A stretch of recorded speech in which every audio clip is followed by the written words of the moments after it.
Hello guys, this is Ajit. Welcome to Crypto Knowledge Tamil. இந்த வீடியோல நம்ம RWA Real World Assets அப்படிங்கிற ஒரு particular narrative or sector cryptocurrency மார்க்கெட்டில் வந்து இருக்குது. அதை பற்றி தான் ஃபுல்லாக வந்து டிஸ்கஸ் பண்ண போகிறோம். இந்த பர்టిక్యులர் நரேட்டிவ் பற்றி நான் நிறைய வீடியோஸில் ஆல்ரெடி வந்து பேசியிருக்கேன். அதில் இருக்கக்கூடிய டாப் ப்ராஜெக்ட்ஸும் நம்ம எடுத்து என்னெல்லாம் வந்து பண்ணுறாங்க RWAனா என்னென்னு கம்ப்ளீட்டாக அதை பற்றி டிஸ்கஸ் பண்ணியிருக்கோம். இதில் எனக்கு இப்போ ஒரு பெரிய மாற்று கருத்தானது வந்து இருக்குது. RWAல நான் ஒரு பெரிய பிரச்சனை வந்து பார்க்குறேன். அதுவும் RWAல இருக்க டாப் ப்ராஜெக்ட்ஸ் ஒரு சிலதெல்லாம் வந்து பார்த்திங்கன்னா கம்ப்ளீட்லி ஸ்க்ராப் அப்படிங்கிற மாதிரி தான் வந்து இருக்குது. அது ஏன் அப்படின்னு இந்த வீடியோவில் நம்ம வந்து இப்போது ஃபர்தராக வந்து பார்க்கலாம். எந்த ஒரு விஷயம் எடுத்துக்கிட்டாலும் மார்க்கெட்டிங் தான் கீ. அது கிரிப்டோன்னு இல்லை, நீங்கள் ஒரு ஃபோனோ இல்லை ஒரு ஃப்ரிட்ஜோ இல்லை வெறும் ஒரு மெட்டல் ராடோ எதுவாக இருந்தாலும் மார்க்கெட்டிங் தான் ஒரு கீ. ஏன்னா அப்படி ஒரு விஷயம் இருக்குது அப்படின்றத எல்லாருக்கும் அவேராக இருக்கணும், தெரிய வரணும்னா obviously it requires a lot of marketing. கிரிப்டோலையும் இது வந்து கொஞ்சம் ரொம்ப ஓவராக அதிகமாகவே நடக்கும். இப்போ நம்ம போன புல்ரனில் வந்து பார்த்திங்கன்னா பிக்கஸ்ட் நரேட்டிவ் ஆர் மெட்டாவாக இருந்தது வந்து ப்ளே டு ஆன் கேம்ஸ், அதுக்கப்புறம் இந்த NFT அது இதெல்லாம். NFT அப்படின்னா பேஸ் லேயரில் வந்து பார்த்திங்கன்னா எந்த ஒரு விஷயமா இருந்தாலும் நம்ம NFTயாக வந்து மின் பண்ணிக்க முடியும். பட் அது இந்த இன்ஃப்ளூயன்சஸ், இந்த மீடியா ஹைப்பு ஓவரால் அது பயங்கரமாக ஓவர் ட்ரிவன் ஆனனால ஒரு ஈத்தர் ராக் அப்படிங்கிறதே $2 லட்சம், அதாவது 1.5 கோடி 2 கோடி அப்படின்லாம் விற்றுது. அதுக்கு மேலே இந்த கிரேஸியாக இந்த கிரிப்டோ பங்க்ஸ் அப்படிங்கிறதுலாம் வந்து பார்த்திங்கன்னா 10 கோடி 20 கோடிலாம் கூட வந்து விற்றுது. ஸோ எவ்ரி திங் டிபெண்ட்ஸ் அந்த மார்க்கெட்டிங் திங் அப்படிங்கிறது தான் இருக்க நிதர்சனமான உண்மை. இந்த வாட்டி பிக்கஸ்ட் மேட்டாவாக வந்து பேசப்படுறது AI ஆர்டிஃபிஷியல் இன்டெலிஜென்ஸ் DePIN அப்படிங்கிறது டீசென்ட்ரலைஸ் ஃபிசிக்கல் இன்ஃப்ராஸ்ட்ரக்சர். இது ஒரு ரொம்ப நல்ல நரேட்டிவ். இதை பற்றி தனியாக ஒரு வீடியோவில் நான் வந்து பேசுகிறேன். இதில் ரொம்ப கம்மியான ப்ராஜெக்ட்ஸ் தான் இருக்குது, அதுவே இதுக்கு ஒரு புல்லிஷான விஷயம். சரி, கடைசியாக இந்த RWA இதில் நிறைய ப்ராஜெக்ட்ஸ் பெரிய லெவலில் கிரிப்டோ ட்விட்டரில் இருக்கட்டும், நீங்கள் நிறைய யூடியூப்ல இருக்கட்டும், நிறைய யூடியூபர்ஸ் இது 100x பண்ணோம், RWA தான் நெக்ஸ்ட் பிக் திங் அப்படின்லாம் சொல்லி கேள்விப்பட்டிருப்பீங்க. ரியல் வேர்ல்டு அசெட்ஸ் இது பேசிக்காக RWA என்னன்னா ரியல் வேர்ல்டில் நம்ம அசெட்ஸாக கன்சிடர் பண்ணுற விஷயங்களை வந்து பிரிட்ஜ் பண்ணி பிளாக் செயினில் டோக்கனைஸ் பண்ணி அதில் இன்வெஸ்ட் பண்ணுறது, அதை ட்ரேட் பண்ணுறது தான் இந்த RWA செக்டார். அதில் இருக்கக்கூடிய ப்ராஜெக்ட்ஸ் வந்து ஒர்க் பண்ணுற விஷயங்கள். இப்போ இதில் என்ன மேஜரான பிரச்சனை அப்படின்னு வந்து பார்த்தீங்கன்னா, ரியல் வேர்ல்டு அசெட்ஸ்னால் இந்த கோல்டாக இருக்கட்டும், பாண்டாக இருக்கட்டும், இல்லைனா ஒரு ஸ்டாக்கு, இப்போ எந்த ஸ்டாக்காக இருக்கணும், எந்த நேஷன் எக்ஸ்சேஞ்ச், எந்த பர்டிகுலர் நேஷனில் ட்ரேட் ஆகிற ஸ்டாக்காக இருக்கணும், ஆப்பிள், டெஸ்லா, இல்லைனா ஒரு டாட்டா ஸ்டாக், என்ன வேணால் இருக்கலாம். அதை தாண்டி இன்னும் எதெல்லாம் அந்த அசெட்ஸாக கன்சிடர், மேபி ஒரு NFTயுமே கூட ஒரு RWAல கூட சம்வே வந்து வர வாய்ப்பு இருக்குது. எனக்கு இப்போ இதில் என்ன பிரச்சனைனா, இப்போ ஒரு இந்தியன் மார்க்கெட்டில் இருக்கக்கூடிய கம்பெனியில் நான் இன்வெஸ்ட் பண்ண, டாட்டாவில் இன்வெஸ்ட் பண்ண லெட்ஸே, இப்போ அந்த பர்டிகுலர் ப்ரோக்கரேஜ் க்ளோஸ் ஆகி கொலாப்ஸ் ஆனால் கூட என்னோடய ஸ்டாக்ஸ் அப்படிங்கிறது ஒரு 1 or 2 டேஸ்லேயே வந்து பார்த்திங்கன்னா CDSL NCDL அப்படின்னு 2 பாடிஸ் இருக்குது. இது செபி கீழே வரக்கூடியது. இப்போ செபி ரெகுலேட் பண்ணியிருக்கனால என்ன ஸ்டாக்ஸ்லாம் வந்து லாங் டேர்ம் ஹோல்ட் பண்ணுறோன்னா, அந்த ப்ரோக்கரேஜ் ஃபார்ம் க்ளோஸ் ஆனால் கூட என்னால் அந்த ஸ்டாக்ஸ் வந்து இந்த பர்டிகுலர் பாடிஸ் மூலயமா அதை கிளைம் பண்ணிக்க முடியும். அதை தாண்டி இப்போ நான் கேஷாக ஒரு 5 லட்ச ரூபாய் வரைக்கும் அதில் வந்து வச்சுருந்தா கூட அது வந்து எனக்கு திருப்பியும் கிடைக்கும். ஏன்னா அதுக்கு ஹெல்ப் பண்ணுறதுக்கான அத்தாரிட்டிஸ் அண்ட் ரெகுலேட்டரி பாடிஸ் ஆனது இருக்குது. பாண்டுக்கும் அதே கதை தான். இப்போ நீங்கள் ஒரு கோல்டு பாண்டில் இன்வெஸ்ட் பண்ணாலும் சரி, இல்லை like any real world assets எடுத்துக்கிட்டாலும் அதுக்கான ரெகுலேட்டரி பாடி வந்து இருக்குது, ஹெல்ப் பண்ணுறதுக்கான அத்தாரிட்டிஸ் இருக்காங்க. ஸோ இந்த அளவுக்கு ஒரு சேஃபான ஒரு முறையில் ரியல் வேர்ல்டு அசெட்ஸில் நான் இன்வெஸ்ட் பண்ணுறது எதுக்கு, டோக்கனைஸ் பண்ணி பிளாக் செயினில் வந்து இன்வெஸ்ட் பண்ணோம். ஏன்னா நிறைய எக்ஸ்சேஞ்சஸ் வந்து பேங்க்ரப்ட் ஆகிருக்கு, DeFi கொலாப்ஸ் ஆகிருக்கு. ஸோ நிறைய பேர் DeFi யூஸ் பண்ணுறதே பயப்படுறாங்க. ஸோ அப்போ நீ என்ன சொல்ல வர, DeFiயே வேஸ்ட்டு, RWA வேஸ்ட்டுன்னா அப்படி கிடையாது.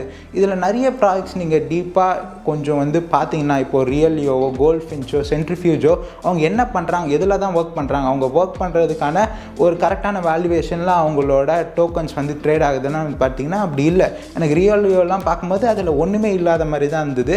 ஏன் இப்போ ஃபர்தராக நம்ம ஒவ்வொன்றா ஒரு 2-3 ப்ராஜெக்ட்ஸாவது பார்க்கலாம் RWAல என்ன தான் அவங்க வந்து பண்ணுறாங்கன்னு. ஒரு சில குவாலிட்டியான ப்ராஜெக்ட்ஸும் வந்து இருக்குது. நீங்கள் அதை ஓவர்சீயும் வந்து பண்ணி அது ஒரு அன்பிலீவபிள் வேல்யூவேஷனில் வந்து போகும். ஒரு 1000x வந்து பண்ணணும்னு நினைக்காதீங்க. இப்போ ரியலியோ இங்கேருந்து ஒரு 1000x பண்ணோன்னா இட்ஸ் வெரி இம்பாசிபிள். ஒரு 100x பண்ணுறதே கூட மைட் பி இம்பாசிபிள். அது ஏன் அப்படின்னு நம்ம இப்போ ஃபர்தராக கொஞ்சம் டிகப் பண்ணி பார்க்கலாம். நீங்கள் கேள்விப்பட்டிருந்தீங்கன்னா ரியோவும் வந்து கண்டிப்பாக கேள்விப்பட்டிருப்பீங்க. ஏன்னா அந்தளவுக்கு பாப்புலரான ஒரு RWA ப்ராஜெக்ட் இந்த ரியலியோ. நிறைய பேருக்கு மேசிவான ரிட்டர்ன்ஸ்லாம் வந்து கொடுத்தது. ஆல்மோஸ்ட் ஒரு 2 சென்ட்டு அதுக்கும் கம்மியாலாம் ட்ரேட் ஆகிருக்கு. இப்போ ரீசெண்டாக ஹால் டைம் மெயின் வந்து பார்த்திங்கன்னா ஒரு $2.25 லைக் லிட்ரலி மோர் தென் 100x அப்படிங்கிறத வந்து பர்ஃபார்ம் பண்ணியிருக்கு. இப்போ ஒரு 30% மேலே வந்து டம்ப் ஆகிருக்கு. அதுக்கான காரணம் நம்ம பேசிகிட்டு இருக்க எந்த கான்டெக்ஸ்டும் இல்லை. ரீசெண்டாக ரியோ சைட்லேருந்து வந்து ப்ரப்போசல், நீங்கள் மேபி ரியோ ஹோல்ட் பண்ணுறீங்கன்னா யூஸ்ஃபுல்லாக இருக்கலாம். ஏன்னா இப்போ ரியோவோட டோட்டல் சப்ளை வந்து 55 மில்லியன், 55 மில்லியன்லேருந்து இன்னும் ஒரு எக்ஸ்ட்ரா 100 மில்லியன் 155 மில்லியன் ஆகிறது தான் அந்த ப்ரப்போசல். இது வந்து உடனே நடக்க போகிறதில்ல, 30-40 இயர்ஸ்க்கு நடக்க போகுது. கொஞ்சம் கொஞ்சமாக every year like 3-4 million Rio tokens வந்து சப்ளையில் ஆட் ஆகிற மாதிரி.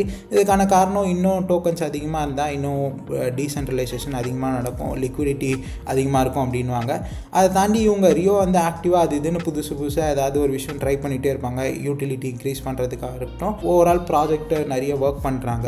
ஸோ அவங்க ரன் பண்ணுறதுக்கான பட்ஜெட் அது இதுன்னு இன்க்ரீஸ் பண்ணலான்னு. ஸோ டீமும் கொஞ்சம் ஃபண்ட்ஸ் அப்படிங்கிறது நல்லாவே வந்து அவங்களுக்கு கிடைக்கும். மேபி டீம் வந்து இந்தளவுக்கு மேபி இது போகும்னு கூட எதிர்பார்த்துருக்க மாட்டாங்க. நிறைய கிரிப்டோ ப்ராஜெக்ட்ஸோட நிதர்சனமான உண்மை இதுதான். ஏன்னா 2 சென்ட்ஸ்லேருந்து இந்த அளவுக்கு போகுமா அப்படிங்கிறது டீமோட கண்ட்ரோல்லே கூட இல்லை. இவங்க ஆப்ரேட் ஆகிருந்த சைஸ் வந்து பார்த்திங்கன்னா 1 மில்லியன் 2 மில்லியன் அதுக்கும் கம்மியான மார்க்கெட் கேப்பில் இருந்த ப்ராஜெக்ட் வந்து டக்குன்னு ஒரு ஜஸ்ட் பிகாஸ் ஆஃப் ஹைப் எல்லாரும் பேசி ஒரு 150 மில்லியன் அந்த மாதிரிலாம் போகும்போது டீமுக்கு என்ன பண்ணுறதே தெரியாது. மேபி அவங்க அந்தளவுக்கு கேப்பபிளாக இருந்தாங்கன்னா சுச்சுவேஷனை ஹேண்டில் பண்ணி இன்னும் அது பெருசாக கொண்டு போவாங்க.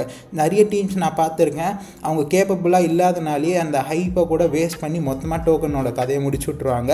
So end of the day it's all about people, right? ஏன்னா ப்ராஜெக்ட் டீமும் அந்த பீப்புள் தான். அவங்களுக்கு எந்த அளவுக்கு ஸ்டஃப் தெரியுது, மார்க்கெட் அவங்க பண்ணுறதுக்கான விஷயங்களுக்கு எப்படி ரியாக்ட் பண்ணுது அப்படிங்கிற பொறுத்து தானே இருக்குது. இது இங்கேன்னு இல்லை, ஸ்டாக் மார்க்கெட்லேயும் அதே கதை தான். நிறைய பெரிய பெரிய யூனிகார்ன்ஸ்லாம் பயங்கரமாக வளர்ந்துருக்கும். இந்த டெக் கம்பெனிஸ்லாம் ஒரடியாக வந்து காலியாக இருக்கும். ஏன் நோக்கியாவோட கதையும் இதுதான். அது பின்னாடி இருக்க அந்த சிஇஓஸோட ஐடியாலஜி, அந்த டாப் போர்ட் பீப்புளில் இருக்கோட ஐடியாலஜி. ஸோ இதுதான் பேசிக்காக இருக்கக்கூடிய விஷயம். இப்போ ரியோ என்ன பண்ணுறான்னு வந்து பார்த்திங்கன்னா, the future of private equity is digital. சரி, அப்படியே நம்ம கீழே வருவோம். இவங்களோட யூஸ் கேஸில் என்ன போட்டிருக்காங்கன்னு, ecosystem for digital and real world assets. அப்படியே கீழே வந்தால் இவங்களோட யூட்டிலிட்டிஸ் என்னென்னு வந்து பார்த்தீங்கன்னா, Realio investment platform, free old wallet ஒன்று, இன்வெஸ்ட்மெண்ட் பிளாட்ஃபார்ம் ஒன்று, அதுக்கப்புறம் டிஸ்ட்ரிக்ஸ். இது நிறைய ப்ராஜெக்ட்ஸ் வந்து நீங்கள் கேள்விப்பட்டிருப்பீங்க. எர்த் அப்படியே ரெப்ளிகேட் பண்ணுற மாதிரி நெக்ஸ்ட் எர்த், அப்புறம் எர்த் ஒன்று, அது இது நிறைய ப்ராஜெக்ட்ஸ் பண்ணாங்க. எர்த்தில் இருக்கக்கூடிய அந்த மேப், அந்த எர்த்தில் இருக்கக்கூடிய அந்த ரியல் எஸ்டேட்டை ஃபுல்லாக கேப்சர் பண்ணி அதில் நம்ம இடம் வாங்குற மாதிரிலாம். The base layer for real world themed immersive experience unifying. ஏன்னா இப்போ மெட்டாவர்ஸ்னால் நம்ம எந்த அளவுக்கு வேணால் லே அவுட் வந்து போட்டுக்கலாம்ல, இதோ எர்த்ஸ் டிஜிட்டல் ட்வின் அப்படின்னு இந்த மாதிரி நிறைய பண்ணாங்க. இதுவும் அவங்களோட ஒன் ஆஃப் த ப்ராடக்டாக சொல்கிறாங்க. Liquid mining fund. ஸோ இதெல்லாம் தான் அவங்களோட ப்ராடக்ட்ஸாக வந்துருக்குது. ரியல் வேர்ல்டு அசெட்ஸில் இருக்கிற கோல்டில் இன்வெஸ்ட் பண்ணுற ஸ்டாக் அந்த மாதிரி கொண்டு வருவாங்க. சரி, இப்போ இதில் என்னென்னா, the Realio network allows for the creation of new assets in a secure decentralisation process. அதாவது இவங்களும் கிட்டத்தட்ட ஒரு பிளாக் செயினாக ரியல் வேர்ல்டு அசெட்ஸ்க்கு இருக்க மாதிரி வந்து சொல்கிறாங்க. இது அந்தளவுக்கு கேப்பபிளாக நடக்குமா? ஏன்னா பிளாக் செயினுக்கு ஒரு பிளாக் செயின் கிரியேட் பண்ணோன்னா அதுக்கான இன்டேக் வந்து எடுக்கணும். அது ஸ்டேபிளாக வந்து இருக்கிறதுலேருந்து அந்த நெட்வொர்க் டிசைன் பண்ணுறதுலேருந்து அதுக்கு நிறைய ஃபண்டானது வந்து தேவைப்படும். ஸோ இவங்க சின்ன சைஸ்லேருந்து இப்போ வளர்ந்து வந்தாங்க.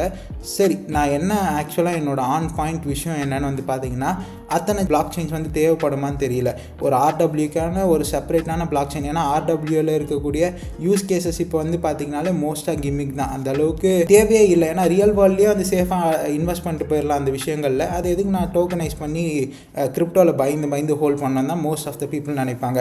ஸோ இவங்களோட ஃபர்ஸ்ட் யூஸ் கேஸ் அப்படிங்கிறது இவங்கக்கிட்ட யூஸ் கேஸ் இல்லாதனால நான் பிளாக் செயினாக மாறிடுறேன் அப்படின்னு தான் பாதி crypto projects layer 1, layer 2, layer 3 அப்படின்னு வந்து சுற்றிட்டு இருக்காங்க. ஸ்டேக்கிங் அப்படிங்கிறது எல்லா ப்ராஜெக்ட்ஸ்லையும் இருக்கக்கூடியது தான். சரி, இப்போ நான் ஃபுல்லாக குறை சொல்ல விரும்பல. நான் என்ன வந்து ஆக்சுவலாக வந்து சொல்ல வரேன்னா, நீங்கள் ஒரு ப்ராஜெக்ட்டில் இன்வெஸ்ட் பண்ணுறீங்கன்னா அந்த ப்ராஜெக்டோட பேக்ரவுண்ட் நல்லா டிகப் பண்ணி பாருங்கள். அவங்களுக்கு ஆக்சுவலான யூஸ் கேஸ் இருக்கா அப்படின்னு பாருங்கள். அவங்க டக்குன்னு நிறைய விஷயம் எக்ஸ்பெரிமெண்ட் பண்ணாங்கன்னா அது வந்து ஒரு பெரிய ஒரு ரெட் ஃப்ளாக் தான். ஏன்னா அப்படி பண்ணாங்கன்னா ப்ரைஸ் வந்து மேலே போகும்போது நல்ல ஒரு டிப் அப்படிங்கிறதுலாம் அடிக்கடிக்கு நீங்கள் உங்களோட போர்ட்ஃபோலியோவில் பார்க்குற மாதிரி இருக்கும்.